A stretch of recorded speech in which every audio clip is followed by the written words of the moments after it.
was told not to speak, but I'm not listening. I feel I have to make you fully aware of the realization that this is a truly historic moment. Because less than a decade ago, an Orthodox woman rabbi was an anomaly and couldn't be taken seriously.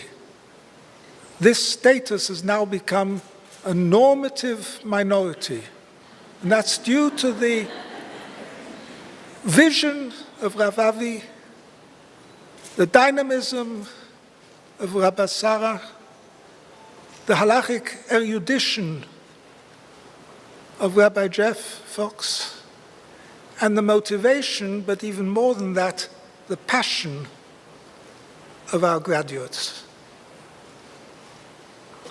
I'm keeping it short.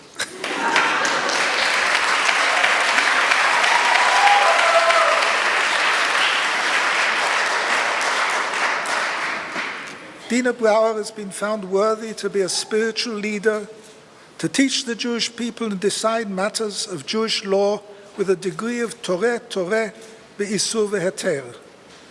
Nechama Dina בת שמחה והרב שלום נמצאה ראויה להיות מנהיגה רוחנית להורות לבני ולבנות ישראל, על כן סמכינה נותר בסמיכה ומותרת לפסוק בענייני הלכה על פי תורה באיסור והיתר.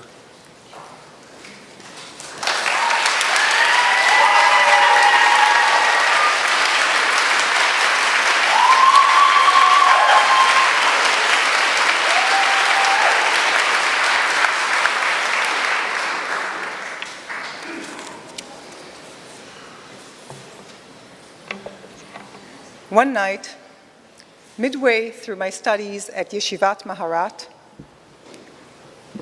I was gliding through the quiet, moonlit canals of Venice in a gondola. It was not an ordinary gondola ride. I was led by Chiara, Venice's first and only female gondoliera, on her very first day on the job. In the tradition of the Baal Shem Tov, who suggests that in every experience we ought to find a message to inform our Avodat Hashem, my nocturnal trip along the canals of Venice informs how I see my role as a rabbi. As a gondoliera, guiding passengers through the intricate and magnificent waterways of Torah.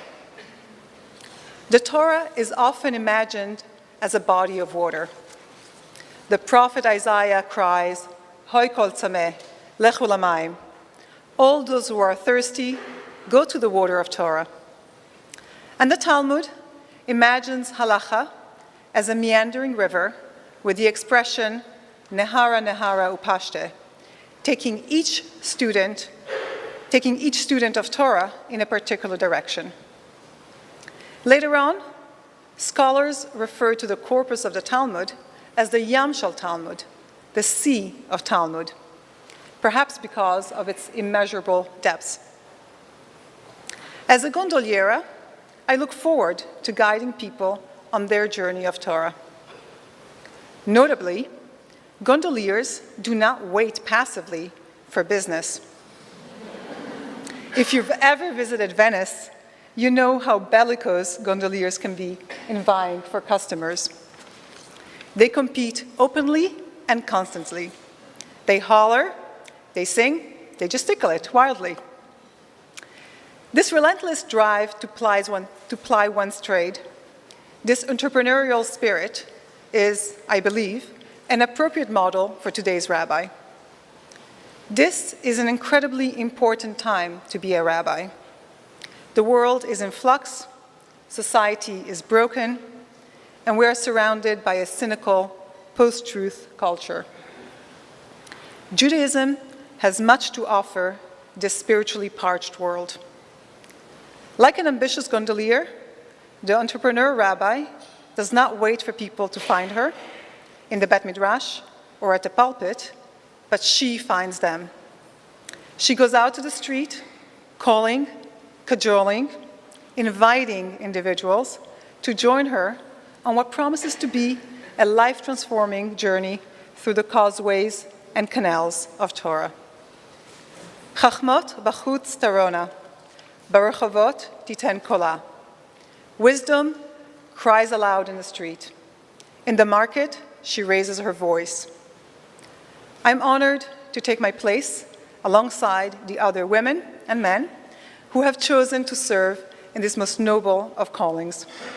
And I pray that together we may bring meaning, inspiration, and healing to the many lives we set out to touch. Thank you.